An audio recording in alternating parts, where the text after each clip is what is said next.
E aí, pessoal do 7º ano, tudo bem com vocês? Eu sou a professora Aldi Mahler, sou professora de língua portuguesa e estamos mais uma vez aqui terminando aí a nossa unidade. Nós vamos falar hoje sobre a questão do numeral. Professora, numeral em língua portuguesa? Isso mesmo, nós estamos falando aí de como esse número ele é tratado, a questão da nominação, de como você tem que, quando você tem um algarismo e quando você tem que transformar esse número em algo extenso, você precisa saber o que exatamente está sendo pedido. Quando nós somos iniciados, aí alfabetizados, você vai aprendendo que cada algarismo ele tem um nome. Esse nome nós estudamos na língua portuguesa. Então, por isso que a professora fala que as matérias, as disciplinas, elas se complementam. Tanto que você, quando está lá nas aulas de história, nas aulas de geografia, nas aulas de matemática, você tem aí a questão também que está junto com a língua portuguesa. Você não fica fazendo conhecimento estacado, né, separado. Todas as disciplinas, elas se ajudam mutuamente. Então, nesse sentido que nós vamos falar um pouquinho hoje, parecendo uma aula de matemática, mas não tem a ver com essa questão de multiplicação, divisão, tem a ver com essa questão de nominação. Então isso é bem importante para nós conhecermos. Pessoal, os numerais, eles também fazem parte do quê? Das classes gramaticais. Lembra que a professora falou sobre as classes gramaticais serem aquelas que você tem a questão dos variáveis e dos invariáveis? Você tem tanto a questão do substantivo, do adjetivo, do pronome, do artigo e do numeral, né? E o verbo aí sendo os variáveis. Dos invariáveis são a preposição, o advérbio, a conjunção e a interjeição. Numeral, então, é importante, embora ele pareça que não tem tanta relevância, mas tem sim, nós utilizamos no nosso dia a dia. Você fala, mãe, me dá 2 pães, né? Então esse numeral que aí está, ele quantifica o substantivo que você pediu lá para sua mãe. Então, eu tenho 3 primos, né? Então, nesse caso, o 3 aí relacionado a essa questão do numeral cardinal. Cada numeral, na língua portuguesa, você vai vai estudar separadamente pela sua classificação. Então, é isso que nós vamos estudar agora. Bom, classe de palavra, então, que quantifica os seres, está ligado sempre a um substantivo ou uma palavra substantivada, no caso. E ela ou situa em determinada sequência, depende aí da sua utilização. Então, eu tenho aí a questão dos numerais que nós conhecemos, né? Quando nós somos apresentados, 1, 2, 3, 4, 5. Esses numerais aqui são chamados de numerais cardinais, tá? Então, nesse caso, quando se fala em numeral cardinal, tem a ver com essa questão dessa sequência lógica aí da numeração. Os numerais ordinais são aqueles que você tem como essa questão aí do primeiro, segundo, terceiro. Então, no pódio lá, você tem então a pessoa que ficou em primeiro lugar. Primeiro tem a ver com essa questão do numeral ordinal. Segundo, terceiro, quarto, quinto, sexto. E aí nós temos uma infinidade de números. Todos eles têm uma nominação aí nesse lugar, né?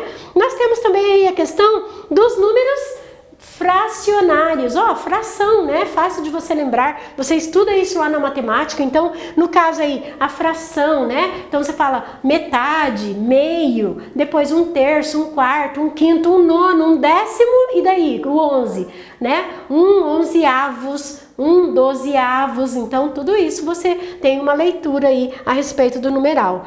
Eu tenho a questão dos multiplicativos. Multiplicativos você usa na língua portuguesa o nome. Na matemática você usa ali fazendo a ação, né? Que é o dobro de 2. Dobro quer dizer 2, né? 2 vezes. Dobro, eu quero triplo, 3 vezes. O quádruplo, o quíntuplo, né? E assim por diante você vai utilizando aí de acordo com aquilo que você quer da numeração. E além disso, eu tenho ainda, olha, veja, a professora falou então de 4 subclassificações. Eu falei de cardinal, ordinal, fracionário e multiplicativo. Eu tenho um outro, que é a questão do coletivo. Coletivo, professor, o que é isso? Coletivo tem a ver com a questão de você tratar, por exemplo, ali que a professora colocou, os ovos ali. Quantos ovos tem ali? 12 unidades. 12 unidades representa o quê? Uma dúzia.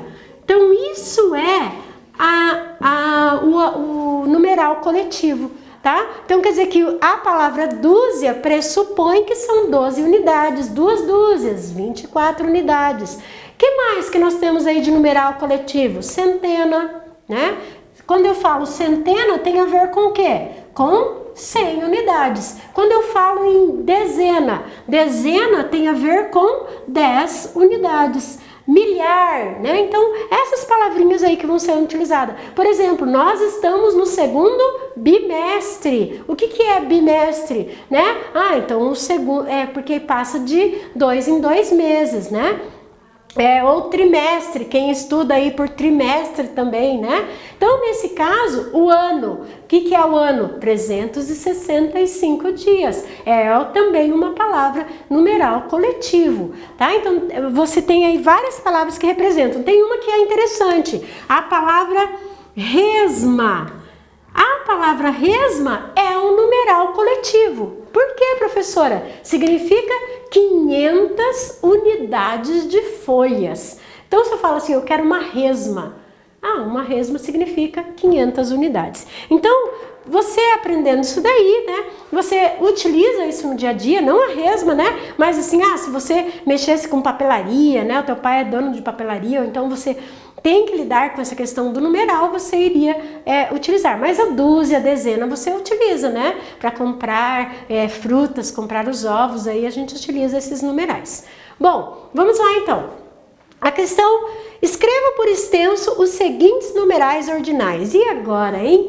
48, tudo bem, mas você viu que tem essa bolinha ali, já quer dizer que ele é o quê? Que ele é ordinal, né? Como que eu sei, professora, para escrever isso? Pessoal, em geral, a dezena você acrescenta o gésimo aí, a dezena. Então, você transforma o numeral e coloca o gésimo, tá? Quando é centena, né, a partir do 100 até o 300, você vai colocar centésimo. A partir do 400, você vai colocar então drigentésimo, né? Então, gentésimo é que você vai colocar. Então, a primeira transformação é que quando você está com a dezena, é o gésimo, né? Então, vai se terminar com gésimo. Quando é centena, depois do 400, você vai usar o gentésimo.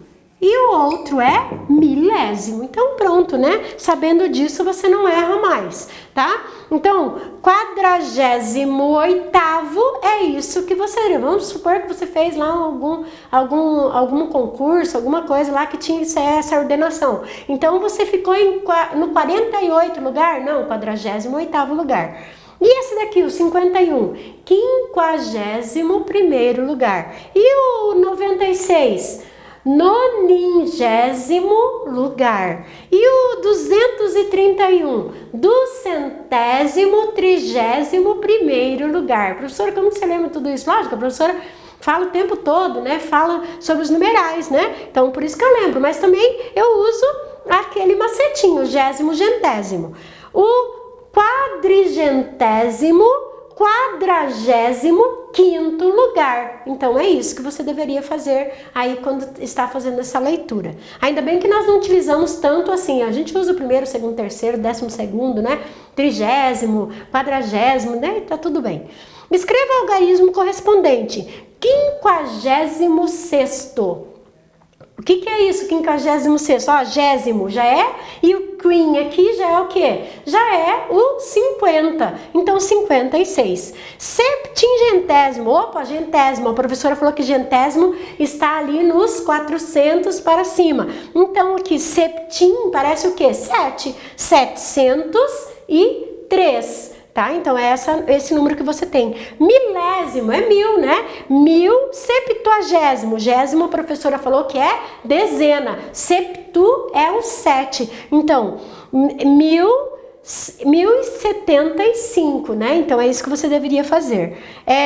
Octingentésimo. Gentésimo é a centena. Octim parece com o quê? Com 8. Olha que fácil isso, gente. Então, não precisa ficar com medo, né? Ó, eu sei que centésimo está na casa da centena, então é 800. E o octogésimo está na casa da dezena, ó, vou colocar até aqui para você fazer aí um macetinho no teu caderno, né? Gentésimo é centena e gésimo é dezena. Então, nesse caso aqui, você tem essa correção. 880, o que ele diz lá? 888. Olha aqui, né? Que número bonito esse. E o milésimo, né? O milésimo é 1000. Você vai colocar, então, aqui o 1000. Tá, 1000 o quê? Quingentésimo. Pessoal, gentésimo é o quê? É centena. Vai ser ali na faixa dos 400 para cima. Falou em queen. Quem que é queen? Ah, é o 5, né? Então, 500 ele é. E aí, nonagésimo. Gésimo é na casa da dezena. Nona é de quê? De 9. Então, 1594. Pronto, né? A senhora colocou o 4, mas é o quarto, né? Então, nesse caso aí, 1594. Pronto, simples assim. Bem tranquilo para você fazer essa questão da transição do numeral. E aí, você tem os numerais romanos. Numeral romano a gente usa muito ainda na nossa sociedade. Você vai ler num capítulo de um livro, está lá, capítulo 1º, capítulo 2º, a professora fala, olha, abram lá no capítulo 4º, né? E aí ou às vezes você está fazendo uma leitura e aparece lá no meio do texto o quê? Isso daqui, né, ó, século, vai aparecer assim, né, é abreviado, século. Isso daqui, o que você vai ler na hora? Você está lendo o texto, a professora pediu para você fazer a leitura, e aí você vai estar lendo, de repente, século X e I, é isso que você vai fazer? Claro que não. Você tem que transformar isso em numeral. Então, nesse caso, é importante que você saiba o que cada um desses números significam. Pessoal, vamos fazer essa tabela e isso daqui vai ficar para você fazer como lição de casa, então. Olha, então os numerais romanos são esses daqui. Vamos lá. A letra I, ela é o quê? Ela é, o valor dela é 1, tá? A letra V, o valor dela é 5. A letra X, o valor dela é 10. A letra L é 50. A letra C, 100.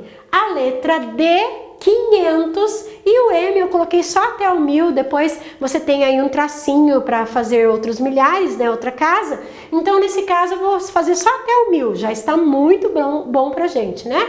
Então nesse caso você ficou então com esses valores. Você vai transformar esses números aqui dessa coluna em numeral romano. E depois na outra coluna você vai traduzir esse numeral romano para o nosso algarismo indo-arábico, né? O nosso algarismo que nós utilizamos se chama indo-arábico. Então, você vai traduzir isso daí. Faça isso, na próxima aula nós vamos corrigir essa questão aí, ver se você acertou. Tente não olhar para o outro material, faça aí, né? Fazendo a continha mesmo. Lembre-se, numeral romano ele só pode ser repetido 3 vezes. Se você for fazer um número que vai utilizar mais de 3 vezes, já estará errado. Você vai ter que fazer o processo de diminuição, subtração, tá? Então, nesse caso, para o 4, para o 9 e todos os seus afluentes, você tem que usar o quê? Tem que usar essa questão do menos, né? Então, lembra disso aí das aulas de matemática, nas aulas de língua portuguesa também. Agora você vai precisar fazer aí essa continha, mas só nessa questão, tá? Então, você vai fazer isso e depois você vai fazer também esse exercício aí, né? Numerar o artigo, tá? Você vai ver aqui o um. O que é? Numerar o artigo, tá? E aí, resolver para que nós corrijamos depois aí. E a flexão dos numerais aqui também, né? Que a professora vai deixar como tarefa de casa para você.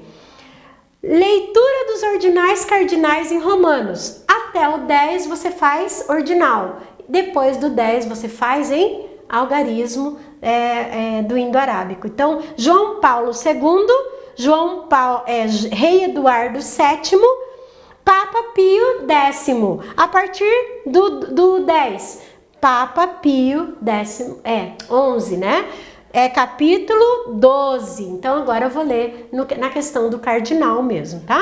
Então, bem tranquilo. Depois a professora faz com vocês essa questão aqui do hora, do metro, quilômetro, segundos e minutos. E aí, a gente faz essa correção. Então, a atividade para casa também da página 52 para você resolver. Então, faça esses exercícios. Na próxima aula, nós faremos aí a correção. Pessoal, muito obrigada pela sua atenção. Na próxima aula, nós faremos a correção. E se ficar alguma dúvida, você já pode tirar também. Então, até a nossa próxima aula. Tchau!